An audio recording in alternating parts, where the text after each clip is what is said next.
தமிழ்நாட்டில் புயலாலும் வெள்ளத்தாலும் பாதிக்கப்பட்ட மக்கள்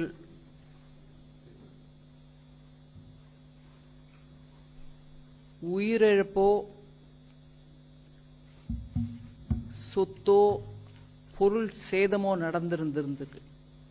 அந்த உயிரிழந்தவர்களோட குடும்பத்துக்கும்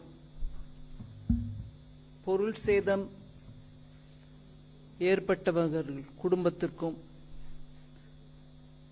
ஆழ்ந்த இரங்கலை முதல்ல தெரிவிச்சுக்கிறேன். மத்திய அரசு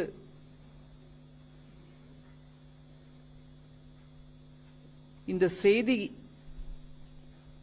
கிடைச்ச உடனேலிருந்து ரொம்பவே உடனடியா இதற்கு உதவி செய்ய வேண்டும் என்ற நோக்கத்தில் பல முயற்சிகள் எடுத்திருக்கின்றன. அந்த முயற்சிகளை கொஞ்சம் எடுத்து சொல்றதுக்கான வாய்ப்பு இந்த பிரஸ் கான்ஃபரன்ஸ் மூலமா நான் உபயோகிச்சுக்க விரும்புறேன். திருநெல்வேலி, தூத்துக்குடி, கன்னியாகுமரி, தென்காசி இந்த 4 மாவட்டத்திலையும் ஒரு வருஷத்துக்கு வர வேண்டிய மழை முழுவதும் ஒரே நாளில் பெஞ்ச அளவுக்கு மழை பெஞ்சிருக்கு. நான் உஜ்ஜாயிப்பா, அதாவது குத்துமதிப்பா சொல்றேன். ஒரு 50 சென்டிமீட்டர் மழை, 50 சென்டிமீட்டர் மழைங்கிறது தூத்துக்குடி போல ஏரியால தோராயமா ஒரு வருஷத்துக்கு வரக்கூடிய மழை. அந்த மழை ஒரே நாள்ல பெய்யவே அங்க தண்ணி தேங்கி போறதும், வீடு முழுகி போறதும், மக்கள் அதுல தவிச்சுக்கிட்டு இருக்கிறதும், இது 18ஆம் தேதியே செய்தி கிடைச்சு. 18ஆம் தேதி திங்கட்கிழமை காலையிலே எனக்கு செய்தி அங்கிருந்து சில பேர் போன் பண்ணி, இங்க கட்சிக்காரர்களும் போன் பண்ண பிறகு நான் உடனடியா, அன்னைக்கு பார்லிமெண்ட் இருக்கு, நடந்துட்டு இருக்கு, அன்னைக்கு மத்தியானமே உள்ளாட்சித்துறை அமைச்சர் அமித்ஷா அவர்களை போய் பார்த்து அவர்கிட்ட இந்த 4 மாவட்டங்களுக்கு உடனடியா எந்த விதமான உதவி பண்ண முடியுமோ அதை நம்ம பண்ணணும், நேஷனல் டிசாஸ்டர் ரிலீஃப் போர்ஸ் அனுப்பி வைங்க அப்படின்னு கேட்டதுக்கு அவரும் உடனடியா அந்த 4 மாவட்டத்துக்கும் தேவையானதை எவ்வளவு அனுப்பணுமோ அதோட இல்லாம அதிகமா இன்னும் கூடுதலா உதவி கூட பண்ண வேணும் அப்படின்னு சொல்லி அன்னைக்கே ஆர்டர் கொடுத்தத நான் அன்னைக்கு ராத்திரி பார்லிமெண்ட்ல என்னுடைய வேலையெல்லாம் முடிஞ்ச பிறகு வந்து என்னோட ட்விட்டர் அக்கவுண்ட்ல போட்டேன், பதிவு பண்ணினேன். என்னெல்லாம் விதமான உதவிகள் மத்திய அரசு உடனடியா கொடுத்திருக்குன்றத நான் அன்னைக்கும் அந்த பிரஸ்ல, அந்த ட்விட்டர் மூலமாவும் போட்டது இருக்கு, ஹோம் மினிஸ்ட்ரி மூலமா அது பிரஸ் ரிலீஸாவும் வந்ததுனால அந்த விவரத்துல நான் இப்போ அதிகபட்சமா பேசல. 18ஆம் தேதியே ராத்திரிக்கு அந்த விவரம் வெளியில வந்துருச்சு. அதுக்கப்புறம் அங்க போட்ஸும் போயிட்டு இருக்கு, ஹெலிகாப்டர் மூலமாவும் பண்ணிட்டு இருக்காங்க. எவ்வளவு ஹெலிகாப்டர், எவ்வளவு போட் அப்படிங்கறத மாத்திரம் ஒரு 2-3 விவரம் கொடுக்கறேன். ஆனா மொத்தமா சேர்த்து 21ஆம் தேதி டிசம்பர் வரைக்கும் நம்ம கையில இருக்கக்கூடிய செய்தி 42,290 பேர் மீட்கப்பட்டிருக்காங்க. மொத்தமா இதுல எல்லாரும் சேர்த்து மீட்கப்பட்டது. ஸ்டேட் போலீஸ், ஸ்டேட்ல ரிலீஃப் பண்றவங்க, ராணுவ படை மூலமா, கப்பல் படை மூலமா, கோஸ்ட் கார்டு மூலமா, இதெல்லாம் சேர்த்து போட்டு 42,290 பேர் மீட்கப்பட்டிருக்காங்க. ஆனா இப்ப வரைக்கும் நம்மளுக்கு அபிஷியலா தெரிஞ்ச ரெக்கார்ட் பிரகாரம் பாத்தீங்கன்னா 31 பேர் உயிரிழந்திருக்கிறாங்க. மிக வருத்தமான விஷயம். 31 பேர். இத்தனை மீட்பு பணிக்கு உடனடியா மத்திய அரசும் செயல்பட்டு போயிருந்தாலும் 31 பேர் எனக்கு லாஸ்டா கிடைச்ச விஷயம். அதுல நம்பர்ல ஏதாவது இன்னைக்குள்ள வேற விதமா நம்பர் மாறுனா எனக்கு இப்போதைக்கு செய்தி இல்லை. ஆனா டிசம்பர் 21ஆம் தேதி மாலை வரைக்கும் எங்களுக்கு கிடைச்ச விஷயம் என்னன்னா 31 பேர் உயிரிழந்திருக்காங்க. இதுல எல்லா டிபார்ட்மெண்ட்டும், மத்திய அரசை சேர்ந்த எல்லா டிபார்ட்மெண்ட்டும் ஒத்துழைச்சு உடனடியா எல்லாரும் சேர்ந்து அந்த களத்தில் இறங்கினார்கள். அந்த இறங்கினதுனால ஸ்ரீவைகுண்டம் ரயில் நிலையத்துல 800க்கும் மேற்பட்ட பயணிகள் அங்கே அம்பிட்டு தத்தளிச்சுக்கிட்டு இருக்காங்க. அவங்களால இப்போ முன்னும் போக முடியல, பின்னவும் போக முடியல அப்படிங்கிற அந்த நிலைமை இருந்த போது அந்த ரயில் நிலையத்திலேயே சிக்கி தவித்து கொண்டிருக்கிற அந்த பயணிகளை ரயில்வே சார்பில் சிறப்பு ரயிலும் போதுமான அளவு பேருந்து வசதியும் கொடுத்து அவங்க எல்லாரையும் கூட மீட்கப்பட்டார்கள். அதை தவிர 200 ரயில் சேவைகள் பாதிக்கப்பட்ட அந்த நிலையில கூட ரயில்வே மீதி எல்லா டிபார்ட்மெண்ட்ஸோட சேர்ந்து நல்ல விதமா அங்க சமயத்துல உதவி பண்ணிருக்கிறாங்க. உள்துறை அமைச்சகத்திலேயே இருக்கக்கூடிய கட்டுப்பாட்டு அறைகள் 2 இருக்கின்றன. அந்த 2ம் கூட நிலைமையை 24 மணி நேரமும் மானிட்டர் பண்ணிட்டு இருக்காங்க. தொடர்ந்து கண்காணிச்சுட்டு வரதுனால மேலும் மாவட்டத்துக்கு இந்த 4 மாவட்டத்துக்கும் போக வேண்டிய உதவிகளை தொடர்ந்து இன்னொரு முறை யாரும் கேட்க தேவையில்லாத அளவுக்கு உடனே அனுப்பிக்கிட்டு வந்துட்டு இருக்காங்க.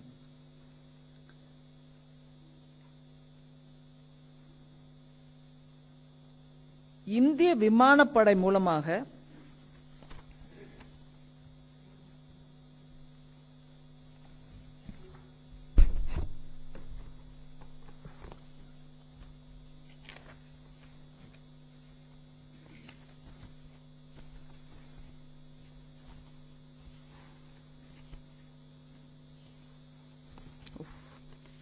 மன்னிச்சிருங்க ஒரு நிமிஷம்.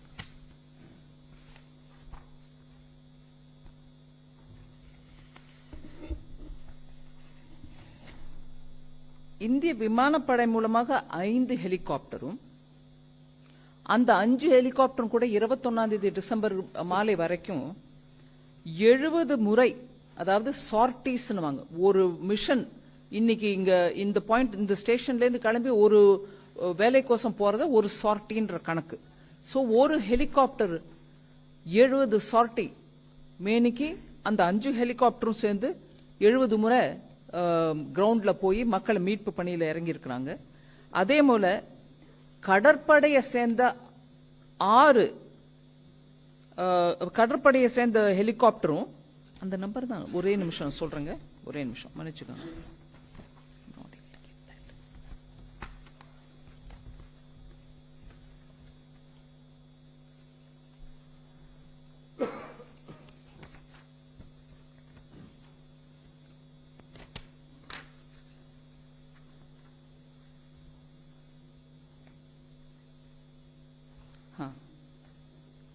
மொத்தம் 9 ஹெலிகாப்டர், 5 ஏர்போர்ஸ் மூலமாகவும் 1 நேவி மூலமாகவும் 3 கோஸ்ட் கார்டு மூலமாகவும் 70 சார்டிஸ் பண்ணிருக்கிற இந்த 5 + 1 + 3 9 ஹெலிகாப்டர் மூலமாக 70 சார்டிஸ் நடந்து அந்த 42,000 பேரை காப்பாத்திருக்காங்க. அதுல ஸ்டேட் கவர்மெண்ட் அபிஷியல்ஸ் அவங்க மூலமா ரெஸ்கியூ பண்ணவங்களும் இருக்காங்க. அந்த நம்பரும் அதுல இருக்கு. அதே மாதிரி that's right, I was looking for this. அதே மாதிரி கடற்படையும் அவங்க மூலமா சார்டிஸ் நடத்தி கடலோர பக்கத்தில் இருக்கக்கூடிய மக்களை கூட காப்பாத்திருக்காங்க. கோஸ்ட் கார்டு மூலமாக 11 சார்டிகள் நடத்தப்பட்டது. சோ கடலோர காவல் படை ஹெலிகாப்டரும் இதுல உடனுக்குடனே ரெஸ்பாண்ட் பண்ணிருக்காங்க மக்களை மீட்கிறதுக்கு. அதை தவிர நார்மலா ஒரு வெள்ளமோ புயலோ வந்ததுன்னா அந்த சிச்சுவேஷன் கொஞ்சம் ஒரு நிலைக்கு வந்த பிறகு ஒரு அடக்கம் ஆயிடுச்சுங்கும் போதுதான் இந்த சென்ட்ரலி போகக்கூடிய சர்வே டீம்ஸ் எல்லாம் போகும். இந்த விஷயத்துல இந்த தென் மாநிலங்கள்ல மாவட்டங்கள்ல நடந்த தென் மாவட்டங்கள் 4 நடந்த வெள்ள சந்தர்ப்பத்துல inter ministerial central team IMCT அப்படின்வாங்க. Inter ministerial central team, central கவர்மெண்டோட டீம் அந்த 19ஆம் தேதி சாயங்காலத்துக்குள்ளமே அவங்களும் டிப்ளாய் ஆயிட்டாங்க. சோ அந்த வெள்ளம் அடங்கட்டும், வெள்ளம் நீர் வடியட்டும், அதுக்கப்புறம் அனுப்புறோம் அப்படிங்கறது கூட இல்லாம உடனுக்குடனே IMCTயும் அங்க போய் சேர்ந்துருச்சு. என்னோட ஹோம் மினிஸ்ட்ரியோட அதிகாரிகளும் இங்க உட்கார்ந்துருக்காங்க. இதுக்கு முன்னதாக டிசம்பர் 11ல இருந்து 14 வரைக்கும் அந்த சென்னையில இருந்த மிக்ஜாம் புயலுக்கு அந்த ஐஎம்சிடி சென்ட்ரல் கவர்மெண்டோட இன்டர் மினிஸ்டீரியல் சென்ட்ரல் டீம் மிக்ஜாம் புயலுக்கோசம் சென்னை சுற்றுப்புறத்தில் இருக்கக்கூடிய மாவட்டங்களுக்கு போக வேண்டிய டீம் டிசம்பர் 11 14 தேதிக்குள்ளவே அது போயிடுச்சு. நான் அதை பத்தி பேசல. இப்போ இங்க 4 மாவட்டங்கள்ல நடக்கக்கூடிய தென் மாவட்டங்கள்ல நடக்கக்கூடிய அந்த வெள்ளம் அந்த புயல் அந்த விவகாரத்தை பாக்கிறதுக்கு ஐஎம்சிடி இங்க இருந்து 20ஆம் தேதியே கிளம்பிடுச்சு.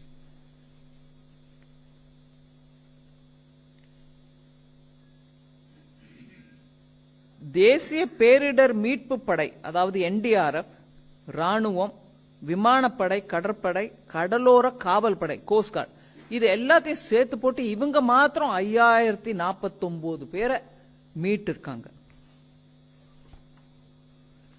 இதுல ராணுவம் சரி எங்க இருந்தோ ஏதோ எடுத்துட்டு வரணும் அதனால டைம் ஆகுதுன்றது இல்லாம பக்கத்துல இருக்கக்கூடிய திருவனந்தபுரத்துல இருந்தும் வெலிங்டன்ல இருந்தும் உடனுக்குடனே படைப்பிரிவுகளை அனுப்பி வச்சாங்க. அங்க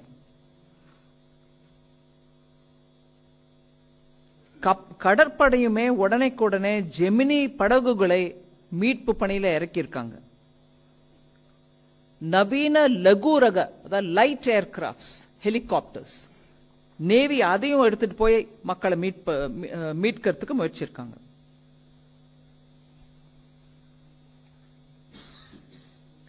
இப்படியாக விமானப்படையும் மீட்பு பணியில் ஈடுபட்டதுனால ஸ்ரீவைகுண்டம் SPS பள்ளியிலிருந்து நான் பர்டிகுலரா ஒரு இன்ஸ்டன்ஸ் உங்களுக்கு முன்னாடி வைக்கிறேன். ஸ்ரீவைகுண்டம் SPS பள்ளியிலிருந்து இதுவரை மீட்கப்பட்ட மக்களிடையே ஒரு கர்ப்பிணி பெண்ணும் அவர் அது குழந்தையும் கூட அவங்க உட்பட கர்ப்பிணி பெண் அவங்க குழந்தை உட்பட 4 பேரை அந்த ஸ்கூல்ல இருந்து மாத்திரம் ஹெலிகாப்டர்ல விமானப்படையோட ஹெலிகாப்டர்ல மீட்கப்பட்ட காட்சி நம்ம சோசியல் மீடியா மூலமா கூட பார்த்திருக்கோம். காவல்துறை கடலோர காவல் பகுதியும் படையும் கூட கோஸ்டல் ஏரியால டிசம்பர் 20 வரைக்கும் அவங்க கணக்கு 711 பேரை அவங்க மாத்திரமே கடலோர ஏரியால இருந்து மீட்டு இருக்காங்க. கோஸ்ட் கார்டு கடலோர காவல் படை அவங்க மாத்திரமே அந்த நம்பர் மீட்டிருக்காங்க. இப்படியாக உடனே போய் களத்துல இறங்கினதுனால நிறைய பேரை மீட்க முடிஞ்சிருக்கு. அங்க இருக்கக்கூடிய மக்களுக்கு எங்கெங்கெல்லாம் கட் ஆஃப் ஆயிருக்காங்களோ தொடர்பு இல்லாம விலகின மாதிரி இருக்கக்கூடிய அந்த இடத்தெல்லாம் கூட ஹெலிகாப்டர் மூலமா அவங்க வீட்டு மேல எல்லாம் போய் இறங்கி மக்களை மீட்கக்கூடிய நல்ல ஒரு முயற்சி நடந்திருக்கு. இதுல நான் நேற்றுக்கு ராஜ்யசபாலையும் அந்த பதில் சொல்லும் போது அந்த விஷயத்தை எடுத்து சொன்னேன். அதை ஒரு முறை உங்களுக்கு இப்பவும் நான் சொல்ல விரும்புறேன்.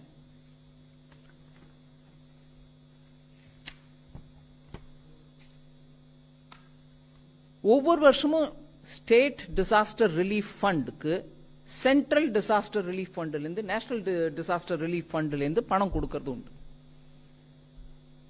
அது மத்திய அரசோட பங்கு சமயத்துக்கு கொடுக்கணும்.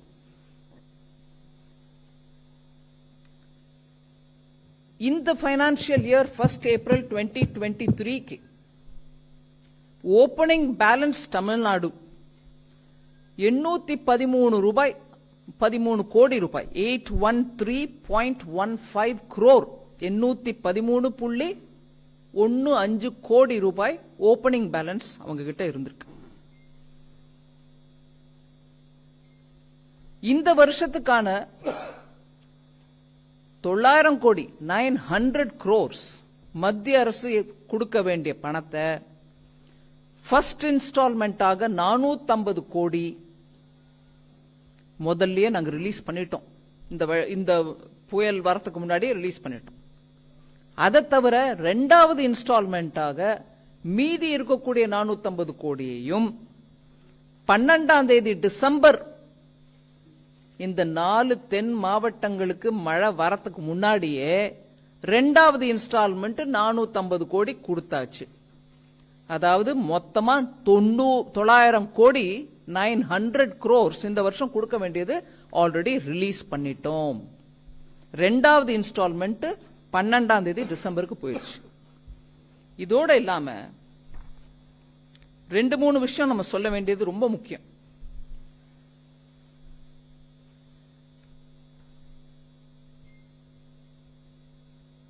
தமிழ்நாட்டில் இருக்கக்கூடிய ரீஜனல் மெட்ரலாஜிக்கல் சென்டர், மெட்ராலஜி, அத வானிலை அறிக்கை கொடுக்கக்கூடியவங்க, ரீஜனல் மெட்ராலஜி சென்டர் சென்னையில் இருக்கு.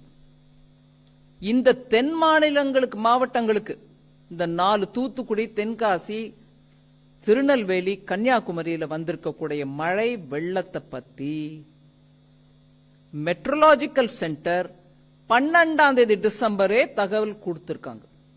16, 17ஆம் தேதி வாக்குல தீவிரமான மழை தென் மாவட்டங்கள்ல வருங்கிறத 12ஆம் தேதியே கொடுத்திருக்காங்க. இதுக்கு ஒண்ணுத்துக்கு மாத்திரம் தான் கொடுத்தாங்களா அப்படிங்கிற கேள்வி எழும். அதுக்கு முன்னாடியே நான் சொல்லிடுறேன், இது மோஸ்ட் மாடர்ன் சென்டர். இந்த ரீஜனல் மெட்ரலாஜிக்கல் சென்டர் சென்னையில எது இருக்கோ அதை பத்தி நான் சொல்றேன். அவங்க 5 நாள் முன்னிலையிலேயே வரக்கூடிய 5 நாள்ல என்ன நடக்க போகுதுன்றத சொல்லிட்டே இருக்காங்க.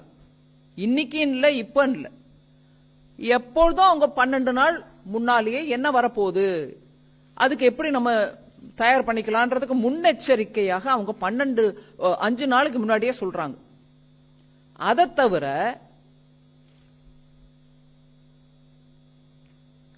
ஒவ்வொரு 3 மணி நேரமும் சொல்றாங்க அடுத்த 3 மணி நேரம் என்ன ஆக போகுதுன்னு. அடுத்த 3 மணி நேரத்துல எந்த இடத்துல எவ்வளவு கொட்ட போகுது மழைன்றதையும் அவங்க எடுத்து சொல்றாங்க. சோ 5 நாளைக்கு முன்னாடியே சொல்லிட்டோமேன்னு விட்டுறது இல்ல. 5 நாளைக்கு முன்னாடியும் சொல்றாங்க, ஒவ்வொரு 5 நாளைக்கு முன்னாடியும் சொல்லிட்டே போறாங்க. அதாவது ஒரு சைக்கிள் மாதிரி போயிட்டே இருக்கு. 12ஆம் தேதி சொல்றது 16, 17ஆம் தேதி வரைக்கும் உள்ள 5 நாள்.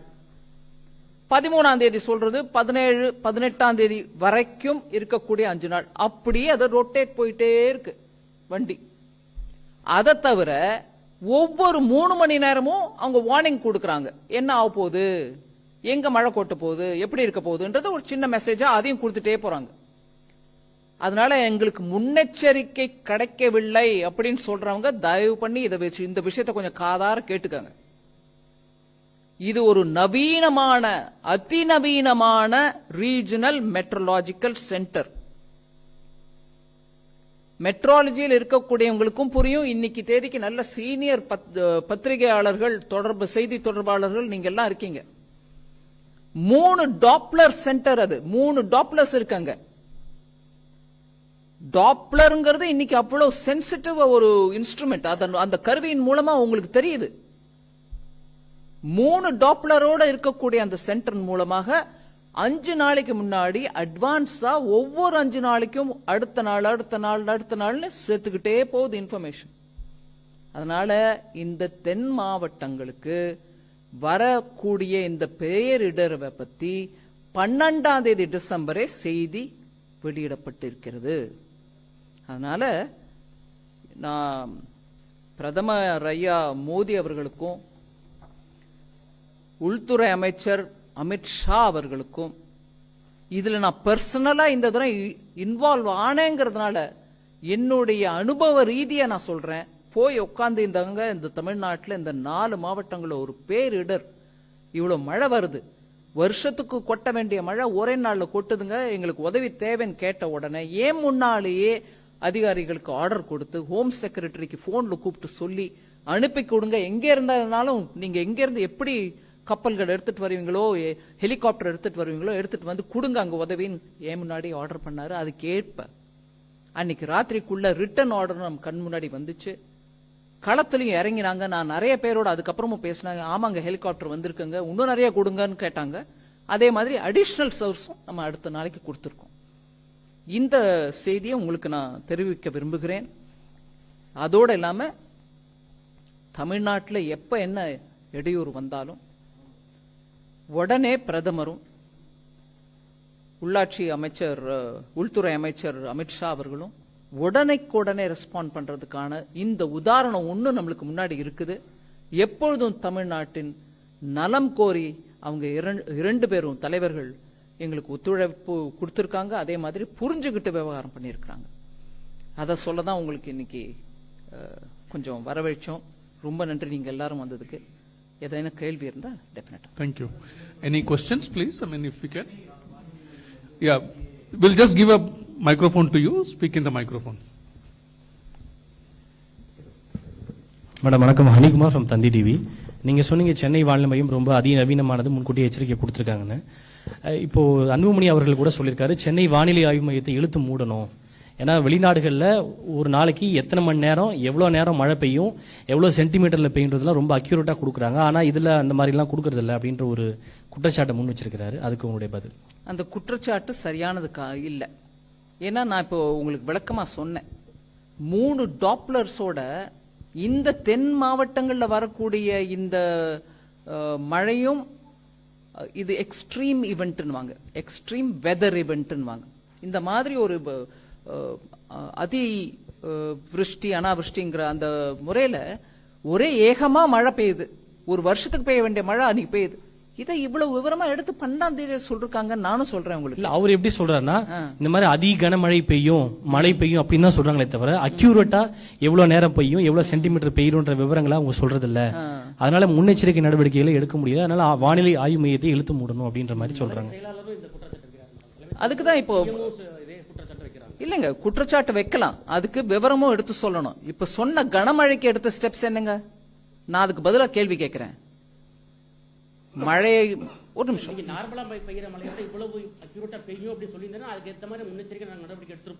சரி நார்மலா பெய்யறத விட ஜாஸ்தியா பெய்யும்ன்றதுக்கு எடுத்த ஏற்பாடு என்ன? அது கூட அங்க இல்லீங்களே. ஏங்க நான் நீங்க கேட்ட கேள்விக்கு பதிலும் சொல்றேன், அதே தவிர இன்னொன்னு சொல்றேன். நார்மலா மழை வந்து வெள்ளம் வரக்கூடிய நிலைமைன்னா கூட அந்த மாவட்டங்கள்ல பொறுப்புள்ள அமைச்சர்களும் பொறுப்புள்ள அதிகாரிகளும் இருந்து மக்களை மீட்டு இருக்கணுமா இல்லையா? எப்ப போனாங்க அங்க மந்திரிகள்? எப்ப போனாங்க? நான் இந்த ஒரு மத்திய அமைச்சரா இருந்துகிட்டு சில விஷயங்கள் நான் பேச விரும்பல, இருந்தாலும் நான் கேட்கிறேன்.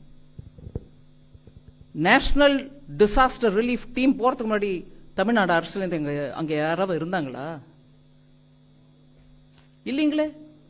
நார்மல் மழை மாதிரி வரும், சாதாரண வெள்ளம் தான் வரும் அப்படின்னா கூட அப்ப கூட நீங்க இருந்திருக்கலாமே. சோ குற்றம் சொல்றதுக்கு ரொம்ப சுலுவுங்க. ஆனா நான் சயின்டிபிக் விவரத்தோட கொடுக்கிறேன் உங்களுக்கு. இத்தனை பேசுறவங்க தயவு பண்ணி ஒரு அமைச்சர் சொன்னதை வச்சுட்டு நான் பதில் சொல்றேன்.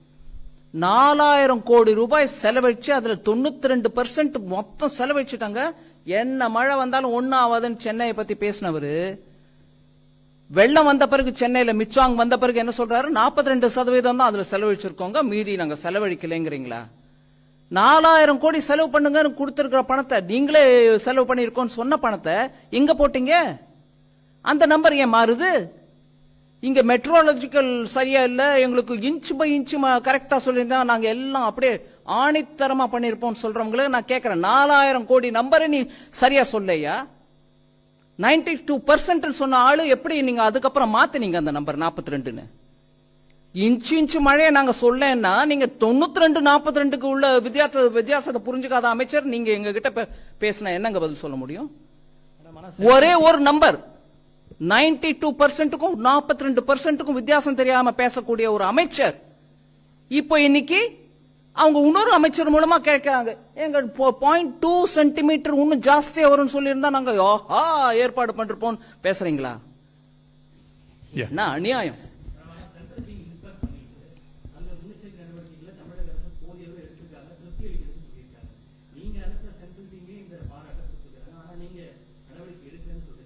நான் நடவடிக்கை எடுக்கலன்னு நான் பேசவே இல்லை. அங்க எடுத்திருந்தா இந்த நிலைமை வந்திருக்குமான்னு கேட்கிறேன். 92% சொல்லி அதை மழை வந்ததுக்கு அப்புறம் 42 பேசுற அமைச்சர்கள் இருக்கும்போது மத்திய அமைச்சர்கள் டீம் வந்துட்டு நல்லா இருக்கு, நீங்க கொடுத்த டேட்டா வச்சு சொல்லிருப்பாங்க. நீங்க 92 சொன்னப்போ நல்லா இருக்குங்கிறோம், நீங்களே வந்து இல்லங்க 92 இல்ல 42 சொன்னீங்கன்னா அதையும் நீங்க கேட்கணுங்க. எங்களை கேளுங்க, நாங்க பதில் கொடுக்கிறோம். அங்க கேளுங்க, 4000 கோடியில 42 தான் செலவழிச்சிருக்கீங்க சென்னையிலன்னா, இன்னும் டாப்லரை வச்சுட்டு இன்ச் பை இன்ச் மழை கேட்கறீங்களா? என்னது இருக்கிற ஸ்டெப்ஸுக்கு நீங்க என்ன எடுத்தீங்கன்னு கேக்குறேன். நான் 12ஆம் தேதி வார்னிங் கொடுத்தது, எங்களுக்கு சமயத்துல வார்னிங் கொடுக்கறேன்னு சொன்னவங்களே நான் கேக்குறேன். 12ஆம் தேதி 5 நாளைக்கு முன்னாடி கொடுத்த வார்னிங் இல்லைங்கிறீங்களா? அப்ப நீங்க சொல்றீங்களா 12ஆம் தேதி வார்னிங் கொடுக்கலன்னு? Yeah, please go ahead. No, please speak in the microphone, please. Madam. Just 1 second, I mean, we'll come to you. இதே மாதிரி அங்க 2015ல அக்டோபர்லயே சவுத் ஏசியன் கான்ஃபரன்ஸே நடந்தது. இந்த மாதிரி 150 டைம்ஸ் ரெயின் வரும்னு சொல்லிட்டு எக்ஸ்பெக்டேஷன் பண்ணாங்க. ஆனா அப்பவும் இந்த மாதிரி மிஸ் ஆச்சு. ஏன்னா இதுக்கு ஒரு சென்ட்ரலுக்கும் ஸ்டேட்டுக்கும் இந்த மாதிரி சயின்டிஸ்ட் டெக்னிக்கலா டிஸ்கஸ் பண்றாங்க வைக்கிறாங்க. ஆனா அட்மினிஸ்ட்ரேஷனுக்கு ப்ராப்பரா வந்து கம்யூனிகேட் பண்றதுக்கு சென்ட்ரலுக்கும் ஸ்டேட்டுக்கும் ஒரு ப்ராப்பர் மெக்கானிசம் இல்லாம ஒவ்வொரு தடவையும் போயிட்டு இருக்கு. அதுக்கு என்ன ஒரு தீர்வு இருக்கு? நல்லா கேக்குறீங்க நீங்க. 2015ல் நான் போனேங்க அம்பத்தூர்ல, வெள்ளத்துல நடந்து போனேன். உள்ளெல்லாம் போய் பார்த்துட்டு வந்தேன். அந்த எஸ்டேட்ல எப்படி இருக்காங்க, எம்எஸ்எம்இ யூனிட்டுக்கு என்ன நஷ்டம் நடந்திருக்கு, எங்க இருந்து அந்த கால்வாயெல்லாம் மூடப்பட்டிருக்கு, அதிக நீர் ஓடி வரும்போது அது அப்படியே அதோட தடத்துல போய் கடல்ல கலக்க வேண்டிய ரூட்ல எல்லாத்தையும் அடைச்சு அங்க என்னெல்லாமோ கட்டி இருக்கிறதெல்லாம் பார்த்து அவங்க இண்டஸ்ட்ரியல் எஸ்டேட்ல இருந்தவங்களே என்கிட்ட சொன்னாங்க. இதை தவிர நான் இன்னைக்கு சொல்ல வேண்டிய விஷயம் ஒன்னு சொல்லாம விட்டதுனால அதையும் இப்ப சேர்த்து சொல்றேன் உங்களுக்கு. இன்சூரன்ஸ் கம்பெனிகளை 19ஆம் தேதியே அவங்க சென்னையில போய் உட்காந்து அம்பத்தூர் எஸ்டேட்ல அந்த டெலிகேஷன் நான் கேட்டேன். நான் அனுப்பி வச்சா இன்சூரன்ஸ் கம்பெனிங்க வந்து உட்கார்றதுக்கு இடம் இருக்கா இல்ல வேற எங்கேயாவது உட்காரணுமா? இல்லைங்க, எங்க எஸ்டேட்லயே நாங்க இடம் கொடுக்குறோம், அனுப்பி வைங்க. எல்லா இன்சூரன்ஸ் கம்பெனியும் போயிருக்காங்க. உடனடியாக அவங்களுக்கு நிவாரணம் கையில கொடுங்கன்னு சொல்லி அனுப்பியிருக்கிறோம். சோ மத்திய அரசு பண்ணிக்கிட்டே இருக்கும். ஆனா மாநில அரசு இந்த மாதிரி 4 கேள்வி உங்ககிட்ட பூத்திட்டு எங்களை விட்டு கேட்க சொல்லிட்டே இருப்பாங்க, நாங்க பதில் கொடுத்துட்டே இருப்போம். அவங்க பண்ண வேண்டிய செயல், அம்பத்தூர்ல 2015ல் வந்த வெள்ளத்துக்கு அப்புறம் அம்பத்தூர்னா தொழில் மையம். அங்க இருக்கக்கூடிய தொழில் படுத்துருச்சுன்னா நம்மளுக்கு வருவாய் தமிழ்நாட்டுக்கு அஃபெக்ட் ஆகுது. 2015 வெள்ளத்துக்கு அப்புறம் என்ன கத்துக்கிட்டீங்க பாடம்? அந்த பாடத்துக்கு ஏற்ப என்ன பண்ணினீங்க? அந்த பாடத்துக்கு ஏற்ப நீங்க பண்ணிருந்தீங்கன்னா இன்னைக்கு வந்த வெள்ளம் அம்பத்தூர்ல தேங்கி இருக்காது. அங்க இருக்கக்கூடிய ஒவ்வொரு இண்டஸ்ட்ரியும் அஃபெக்ட் ஆயிருக்காது. என்ன வந்து பார்த்து டெலிகேஷன் என்ன கேக்குறாங்க, எங்க 2015ல இருந்து இந்த அவஸ்தைப்படுறோம். நீங்க கேக்குறீங்க மத்திய அரசும் மாநில அரசும், நாங்க பண்ணிக்கிட்டே தான் இருக்கோம். நான் உங்களுக்கு எடுத்து ஒவ்வொரு விவரமும், நான் என்னோட ஓபனிங் ஸ்டேட்மெண்ட்ல இவ்வளவு விவரம் கொடுக்க வேண்டாம், உங்களுக்கு ஒரு கிறிஸ்பா சொல்லிட்டு இருக்கேன். எடுத்த செயல் என்னங்க தமிழ்நாட்டுல? அம்பத்தூர் இன்னைக்கு மூழ்கி இருக்கு. பணம் மாத்திரம் கொடுக்கிறோம், எவ்வளவுனோ கொடுக்கிறோம், இன்னைக்கும் கொடுக்கிறோம். என்ன நடந்துச்சு அங்க? ஒரு ரயில்வே லைன் கடியில கட்டின பாலத்துல தண்ணி திரும்பி எஸ்டேட்டுக்குள்ளவே வருது. அது மத்திய அரசு பொறுப்பா? அங்க தொழில்துறையில இருக்கிறவங்களை போய் கேளுங்க. Yeah, please go ahead. No, please speak in the microphone only. யாருங்க? Here. யார் கேக்குறா? கொஞ்சம் மைக்ல கேளுங்க.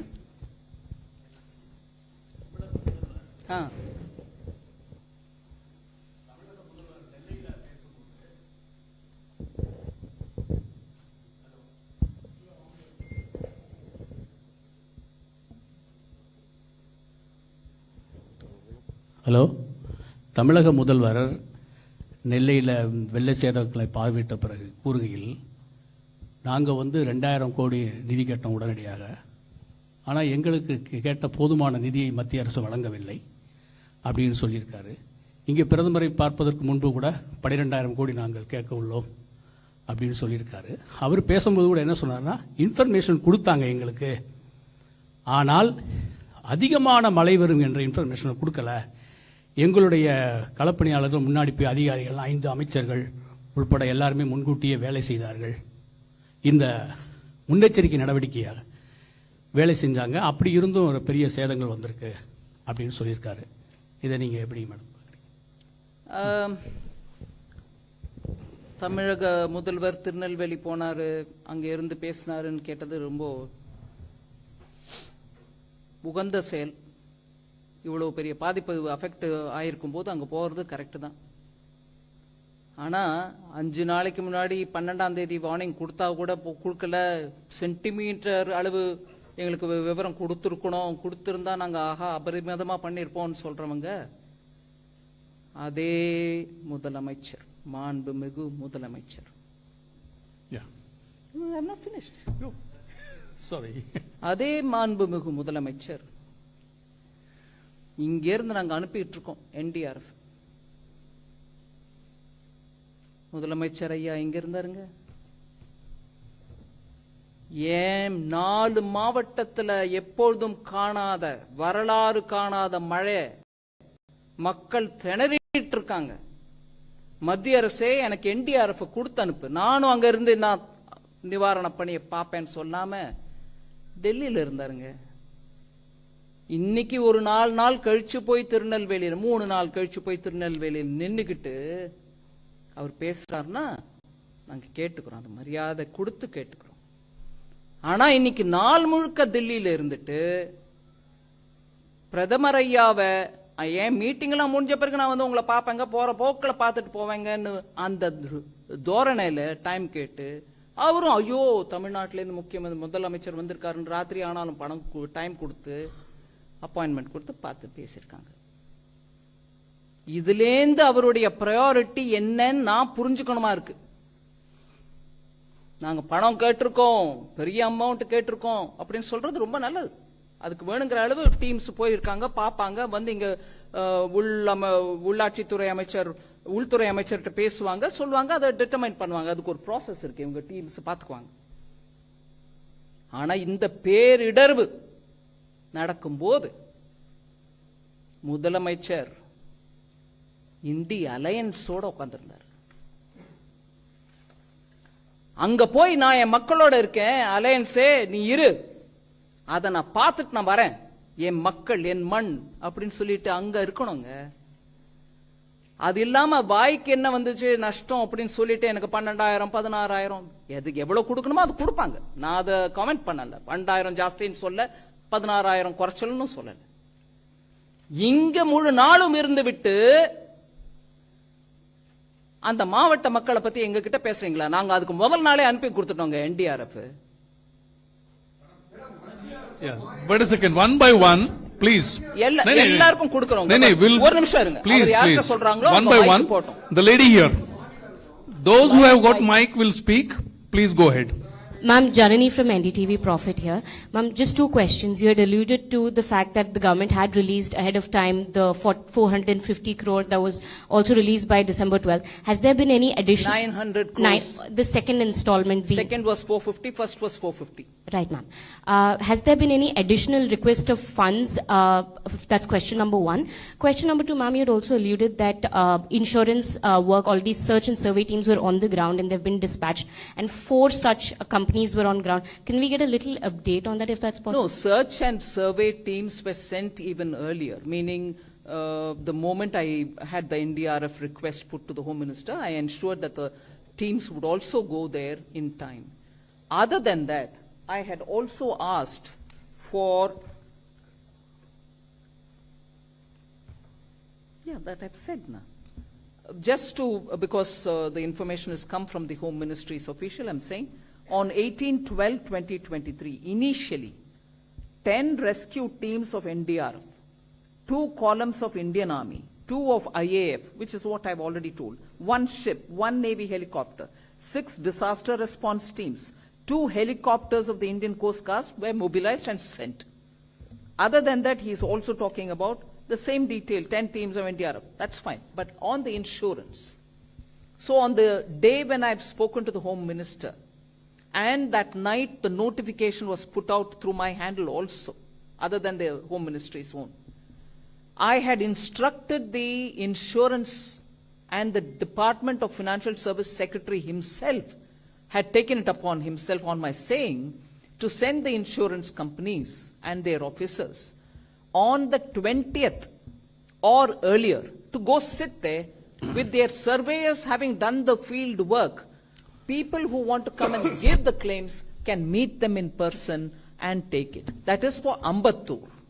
And the same thing was given as instruction for the 4 southern districts once the water receded. They can't go and say claim your insurance when the water is still there. So that's the picture there. Ma'am, an additional request for funds made any, ma'am? You're hearing it from all of them. The Home Yeah. Ministry will release it as to what claim has come, how much they are looking Yeah. at it. That's not mine. Please go ahead. The third last row. ரெண்டாவது question வந்து மேற்கொண்டு அடுத்த கட்டமாக அடுத்த வருடமும் இது போன்ற பிரச்சனை ஏற்படாமல் மக்களை காப்பதற்கு தமிழக அரசு என்ன நடவடிக்கை எடுக்க வேண்டும் என்று மத்திய அரசாக நீங்க வலியுறுத்துறீங்கன்னு சொல்லுங்க. நான் ரெண்டாவது கேள்விக்கு முதல் பதில் கொடுக்குறாங்க. தமிழக அரசு இந்த எக்ஸ்ட்ரீம் ஈவென்ட்ஸ், வெதர் ஈவென்ட்ஸ், மழை 2015 பார்த்தோம், இப்போ திருப்பி பார்க்கிறோம். அது சென்னை மாத்தும் தானா இல்ல தென் மாவட்டங்களும் தானா, இதெல்லாம் கூட எல்லா சயின்டிபிக் டேட்டாவும் அவைலபிளா இருக்கு.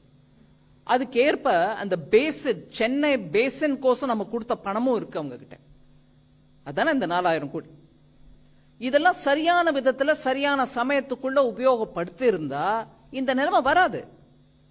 அத பத்தி சரியான விவரம் கூட கொடுக்கறது இல்லைங்கிறது என்னுடைய குற்றச்சாட்டு.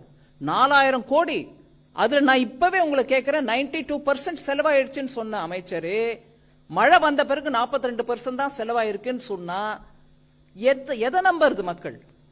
நீங்க 92% செலவழிச்ச பிறகு கூட இப்படி ஆயிருந்தா சொல்லிருக்கலாம்.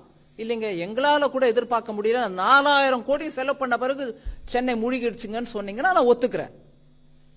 நீங்க செலவே பண்ணல, 42 இப்ப நீங்க கரெக்ட் பண்றீங்க. அது அந்த 42 நிஜம்தானா? கேள்வி கேட்கணுமா இருக்கு. அதனால பேசின், சென்னை பேசின் டெவலப்மெண்ட்க்கு கொடுத்த பணம் கூட சரியாக உபயோகப்படவில்லையோ அப்படின்னு நான் கேள்வி கேட்கிறேன். உங்க கேள்வி, முதல் கேள்விக்கு நான் பதில் கொடுக்க விரும்பல. மேடம், மத்திய அரசும் மாநில அரசும் ரெண்டு பேரும் மாற்றி மாற்றி குறை கூறிக்கிட்டே இருக்காங்க. இதுல வந்து இடையில பாதிக்கப்படுறது மக்கள் தான். இதை பற்றி நீங்க என்ன நினைக்கிறீங்க? ரெண்டு பேரும் குறை சொல்லலைங்க, நாங்க குறையே சொல்லல. நாங்க பண்ற வேலையை பண்ணிக்கிட்டே தான் இருக்கோம். நாங்க குறையே சொல்லல, நாங்க பண்றத பண்ணிட்டு இருக்கோம். அதுவும் சமயத்துல பண்றத பண்ணிக்கிட்டு தான் இருக்கோம். மக்களுக்கு இடர் வரக்கூடாதுன்னு பண்ணிட்டு இருக்கோம்.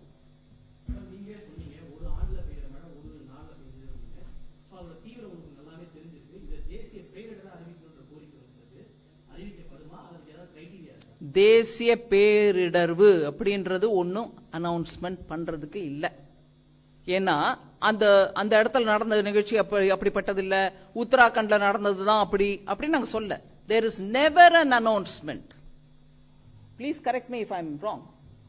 ஆஸ் தேசிய பேரிடர்வு, அதாவது நேஷனல் டிசாஸ்டர்ன்ற அனௌன்ஸ்மெண்ட் மத்திய அரசு அனௌன்ஸே பண்ணல. வேற ஸ்டேட்டுக்கு பண்ணாங்க, தமிழ்நாட்டுக்கு பண்ணல. இல்லைங்க, அந்த சிஸ்டமே இல்லைங்க. There is no such thing as announcing that this is a பேரிடர்வு, national disaster. No, there is nothing like that. உத்தராகண்டுக்கும் பண்ணல, வேற எந்த ஸ்டேட்டுக்கும் பண்ணல. There is no thing as announcing a state as a national disaster. இல்ல. Have you ever announced anything as national disaster till now? Will you want to answer him? Never.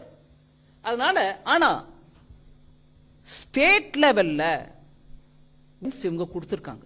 எதெல்லாம் announce பண்ண முடியும்? Best, ஒரேடியா என்னெல்லாமோ ஒரு விதமான பூச்சிகள் வந்து பயிரை நஷ்டப்படுத்திருச்சு பெரிய அளவுல அப்படின்னா அதையும் அனௌன்ஸ் பண்ணுங்க. வெள்ளமா அனௌன்ஸ் பண்ணிக்காங்க. அவங்க would you want to explain that you've given guidelines for the states to announce any disaster that they think they want to announce? Do you want to explain that? Yeah. Jindal ji. Yeah, hello. So we have issued guidelines which governs the state disaster response for finance commissions. So after the 50th finance commission, we have revised the guideline and issued in the year 2022 itself. So under the guidelines, there are 12 notified disasters which are eligible for relief assistance under the SDRF as well as the additional assistance from NDRF. These are cyclone, drought, earthquake, fire, flood, tsunami, hailstorm, landslide, avalanche, cloudburst, pest attack, frost and cold wave. In addition to that, state government have the flexibility of using 10% of their annual allocation for declaring any state local level disaster. So this flexibility with the state government. விளக்கமா இருக்குங்களா? டிசாஸ்டர்னு ஸ்டேட்ல announce பண்ணோம்னா அவங்க announce பண்ணலாம். அது finance commission மூலமா வரக்கூடிய recommendations வச்சுக்கிட்டு இவங்களும் அதுக்கு ஏத்த மாதிரி கைட்லைன்ஸும் கொடுக்கறாங்க. நீங்க எதெல்லாம் டிசாஸ்டர் அப்படின்னு ஸ்டேட் லெவல்ல சொல்ல முடியும். அவர் லிஸ்ட் படிச்சார் உங்களுக்கு. அந்த எர்த்குவேக்கோ இல்ல வெள்ளமோ அதிகமா மழையோ இல்ல பயிர் நாசனமோ அப்படின்னு வரிசையா 12 ஐட்டம் அவர் படிச்சுட்டார். அத நீங்க உங்க ஸ்டேட்ல வேணா பினான்ஸ் கமிஷனும் அதுக்கு ரெக்கமெண்டேஷன் கொடுத்திருக்குன்றதுனால அனௌன்ஸ் பண்ணிக்கிட்டு உங்ககிட்ட இருக்கிற அந்த ஃபண்ட் இருக்கு பாருங்க, ஸ்டேட் டிசாஸ்டர் ரிலீஃப் ஃபண்ட், அதுல இருந்து 10% வரைக்கும் எடுத்து இதுக்கோசம் உபயோகிக்கலாம் அப்படிங்கிற கைட்லைன்ஸும் கொடுத்திருக்காங்க. அதை தவிர மத்திய அரசு நேஷனல் டிசாஸ்டர் ஏன் அனௌன்ஸ் பண்ணல? இல்லைங்க, அந்த சிஸ்டமே இல்ல. இப்ப வரைக்கும் யாருக்கும் அனௌன்ஸ் பண்ணல.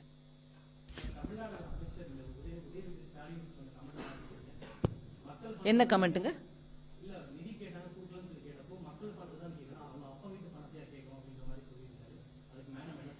அவங்க பாஷை எப்போதும் அப்படிதானுங்க. அத சனாதன தர்மம் போது கூட அப்படிதான் நாங்க அழிக்க வரல ஒழிக்கவே வந்திருக்கோம் பேசினாரு இல்லைங்களா? அவரோட பாஷை எப்போதும் அப்படிதான் இருக்கும். One minute. அவங்க அப்பா வீட்டு பணமா அப்படின்னு கேட்கிற மாதிரி எல்லாம் பேசுறவங்க அவங்க அப்பா வீட்டு சோத்தை வச்சுட்டு அவர் இன்னைக்கு பதவி அனுபவிச்சுட்டு இருக்காரா அப்படின்னு சொல்ல முடியுமா? கேட்க முடியுமா? மக்களால தேர்ந்தெடுக்கப்பட்டு வந்திருக்காரு. அவர் கொடுக்க வேண்டிய அந்த மரியாதை நம்ம கொடுக்க தானே கொடுக்கிறோம். இந்த அப்பா வீடு உன் ஆத்தாவா இந்த பேச்செல்லாம் அரசியல் நல்லது இல்லைங்க. அவர் அரசியல் இன்னும் முன்னுக்கு வரணும்னு ஆசைப்படுறாரு இல்லைங்களா? அந்த குடும்பமும் ஆசைப்படுது இல்லைங்களா? பேசுற பாஷை மொழி.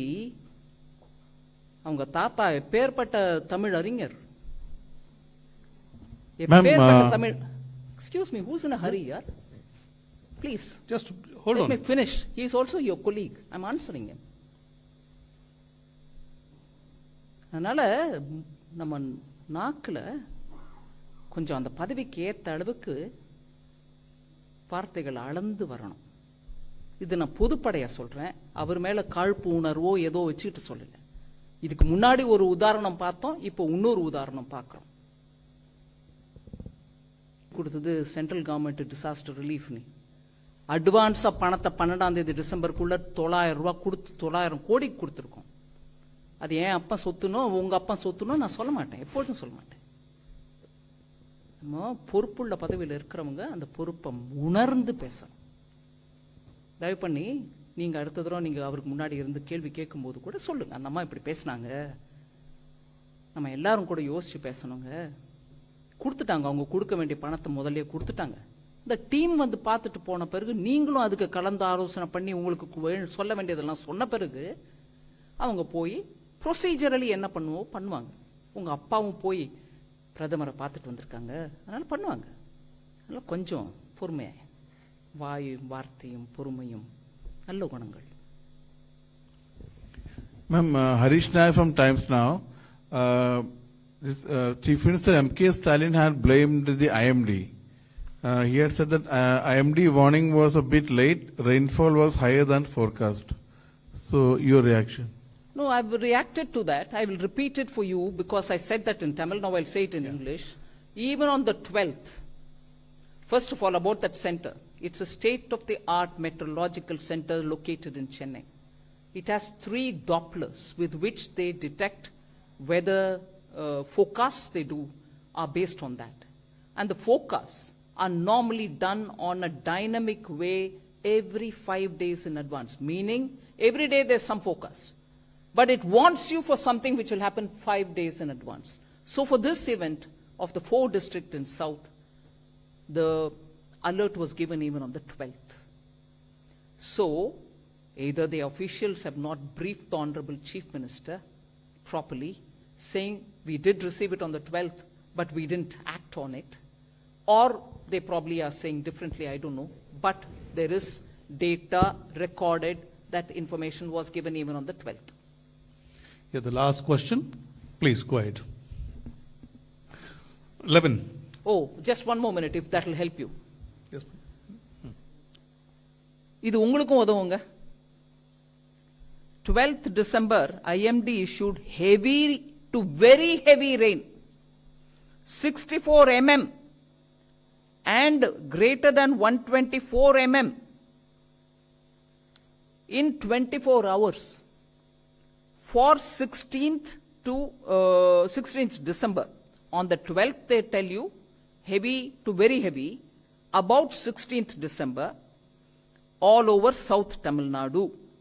And a daily press bulletin was also shared with all the stakeholders. That's one thing. Second, then it was continued on a 5 days warning, and that was issued on 13th and 14th also of December 2023. It was further upgraded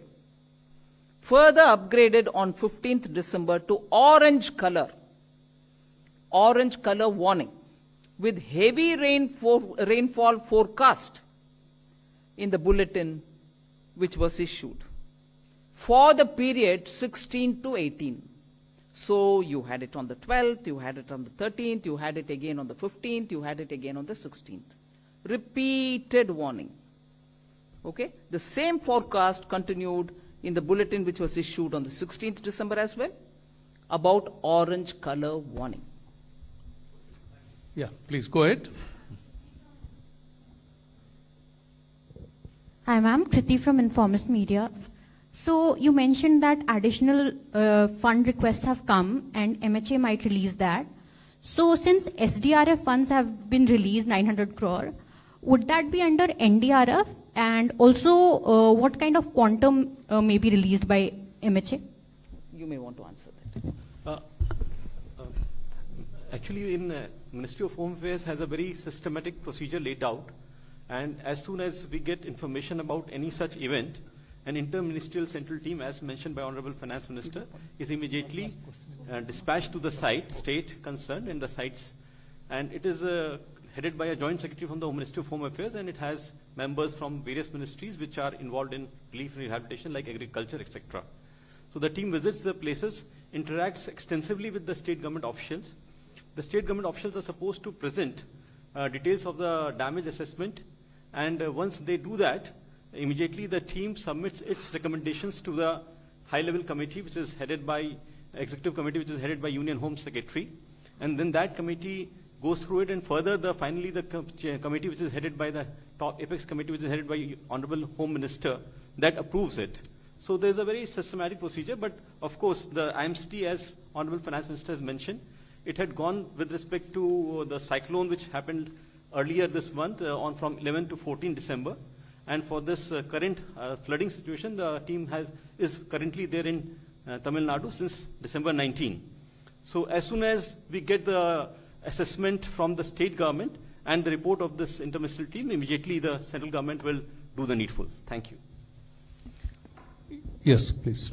Ma'am, do you see a gross misutilization of funds given by the center? The fact that floods have occurred in 2015, now it has occurred in... Also spoke about how Ambattur has been marooned. What do you think there is a gross misutilization of funds by the state government? And it has not reached the people who need them. I don't know whether there's a misuse. I can't comment without data in my hand. But clearly, lessons of 2015 have not been learnt. Precautionary steps which have to be taken at the state level for organizing economically vulnerable areas like industrial estates, railway stations, harbor, airports, those will have to be given additional support. I can for sure say that that's not happened. I don't know about misuse of fund because I don't have the data, but தவிர்ப்புக்கு வேணுங்கிற விஷயங்கள் நடவடிக்கைகள் எடுக்கப்படவில்லை. வெள்ள தவிர்ப்பு, வெள்ள நிவாரணம், அதுக்கப்புறம் வெள்ளம் வந்த பிறகு நிவாரணம், தவிர்ப்புக்கான முயற்சிகள் சரியா எடுக்கப்பட்டிருந்தா இந்த நிலைமை வந்திருக்காது. நான் சென்னை சுற்றி இருக்கக்கூடிய Ambattur, industrial estate, harbour, railway station, port, அதை பத்தி பேசுறேன். தென் மாவட்டங்கள்ல அங்க இத்தனை கன்ஜெஷன் இல்ல, அதனால ஒரு நாள் பெஞ்ச மழை இல்ல, ஒரு வருஷத்துக்கான மழை ஒரே நாள்ல பெஞ்சா கூட மறுநாள் அது கொஞ்சம் வேலைக்கு போயிடுச்சு. சென்னையில் அது நடக்கலையே.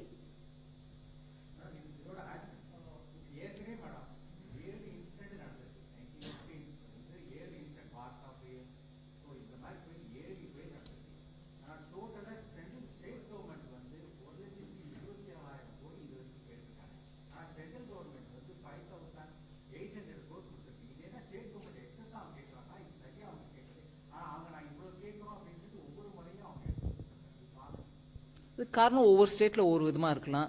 அதுல நான் இப்போ பெரிய டீட்டெயில்ல போக முடியாது. அது டீட்டெயில் பாக்குறது ஹோம் மினிஸ்ட்ரி. அவங்க இப்பதான் நல்லா எக்ஸ்பிளைன் பண்ணாங்க. உங்களுக்கு அதுக்கு ஒரு ப்ராசஸ் இருக்கு. அந்த ப்ராசஸ் மூலமா அங்கேயும் போயிட்டு விசாரிச்சுட்டு வந்தவங்க, அந்த போய் விசாரிச்சு சர்வே பண்றவங்களோட உட்காந்து ஸ்டேட் கவர்மெண்ட் பேசுறாங்க. அந்த இன்புட்ஸ்லாம் எடுத்துக்கிட்டு தான் இவங்க ஃபைனலைஸ் பண்றாங்க amount. So I may not be in a position to comment. The last question, please. ஒரு நிமிஷம் அவர் No, let him ask question. I mean, அவர் வந்த பிறகு வரேன்.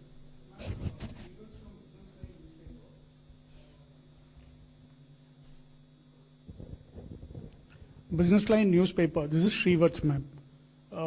Question is on the supplementary to what he asked. Is there a concept of end utilization audit? Because invariably there is a discrepancy between what the center claims and what the states claim and what the center allocates as part of NDRF proceeds. So is there a concept of CAG audit on how the relief assistance has been utilized? Yes, it will come a bit later with a time lag. So it won't be immediate. So has there But been... 1 minute. Sorry. Yeah. Okay. Has there been such exercises done on the assistance given from 2015 by the center? I may not be able to answer for the Home Ministry on that, but I will tell you one thing. The CAG audits come with a time lag, so we'll get to know about it a bit later. But if you're using the expression end user, End utilization. end utilization, which means there is a user for whom you've spent and there is the utilization arising out of it. Chennai, the citizens are the end users. You see how they are in a position to face or not face or struggle in such a situation. The end utilization certificates will come, but the end user is telling you it's not happened. So for a short while till the CAG report comes, you can take this as a end user's assessment. Feedback. Utilization will come through the CAG and the assessment will be done by them. Thank you. ஒரு நிமிஷம் mic கொடுத்துட்டாங்க. Mike. Tamil Nadu அரசாங்கம் பாதிக்கப்பட்ட மக்களுக்கு 6000 ரூபாய் கொடுத்துக்கிட்டு இருக்காங்க. அந்த நிவாரண தொகை போதும்னு நினைக்கிறீங்களா, இல்ல இன்னும் கொஞ்சம் ஜாஸ்தி வழங்கணும் அப்படின்னு நினைக்கிறீங்களா? ரெண்டாவது கொஸ்டின் வந்து, இப்ப எண்ணூர்ல இந்த சிபிசிஎல் நிறுவனத்தோட அந்த எண்ணெய் கழிவுகள் கலந்த விவகாரம் ரொம்ப ஒரு பாதிப்பு ஏற்படுத்தியிருக்கு. கிட்டத்தட்ட ஒரு 10-12 கிலோமீட்டர் தூரம். அது இந்த வெள்ளம் சம்பந்தப்பட்டதா இல்லையே? சென்னை வெள்ளம். சோ இன்னும் கூட அதோட பாதிப்புகள் வந்திருக்கு. இதுக்கு எப்படி ரெக்டிஃபை பண்ண போறோம்? அந்த கழிவுகள்ல இன்னும் எடுக்கிறதே பெரிய பிரச்சனையா இருக்கு. அதுல நிறைய ஹெல்த் ஹசார்ட்ஸ் வேற மக்களுக்கு வந்துகிட்டு இருக்கு. அதை சென்ட்ரல் கவர்மெண்ட் நம்ம எதுவும் பண்ண போறோமா, இல்ல ஸ்டேட்ஸ்க்கு ஏதாவது பங்கு இருக்கா? ஒரு நிமிஷம், முதல்ல நீங்க கேட்ட கேள்விக்கு நான் பதில் சொல்ல முடியாது. 6000 ரூபாய் பெர் பர்சனுக்கு கொடுக்குறாங்கன்னா அது அவங்க இஷ்டம், அவங்க கொடுக்குறாங்க. நான் அதை பத்தி காமெண்ட் பண்ணல. அவங்க அதை கொடுத்தது யாருக்கு கொடுக்குறாங்கன்றது நம்மளுக்கு தெரியுதா? இன்னைக்கு தேதிக்கு மக்களுடைய பணம் அப்ப சொத்தான்னு கேட்கிற அந்த கவர்மெண்ட்ல கொடுக்கிற பணம் டைரக்ட் பெனிஃபிட் டிரான்ஸ்பர் மூலமா அக்கௌண்ட்டுக்கு கொடுங்க. அப்ப யாருக்கு ஆக்சுவலா கொடுத்திருக்காங்கன்னு நீங்களும் பார்க்க முடியும். அவர் கேட்கிற மாதிரி சிஏஜி யூட்டிலைசேஷன் சர்டிபிகேட் மூலமா பார்க்க முடியும். இப்ப நீங்க கொடுக்கறது யாருக்கு? நிஜமா வெள்ளத்துல அமிட்ட உங்களுக்கு கொடுக்குறீங்கன்னு நினைச்சுக்கிறேன் நான். அதை பத்தி நான் கேள்வி கேட்க முடியாது. ஏன் கேஷ் இன்னைக்கு ஒரு போட்டோ 2 போட்டோ மூலமா அந்த 6000 சீட்டு கட்டு மாதிரி இப்படி வச்சுக்கிட்டு போட்டோ எடுக்கிறத விட அது பெட்டரா இருக்கும். நீங்க போய் செக் பண்ணலாம். அதுக்கப்புறம் is there anything you want to say on that oil leakage from Ennore, the disaster as a result of that? No. உங்களுக்கு விவரம் யார்ட்டையாவது அந்த பெட்ரோலியம் நேச்சுரல் கேஸ் மினிஸ்ட்ரியில இருந்து கேட்டு அனுப்புறோம். Thank you very much, madam. I mean, you elaborately answered a lot of questions from the press. Thank you very much for joining the press conference.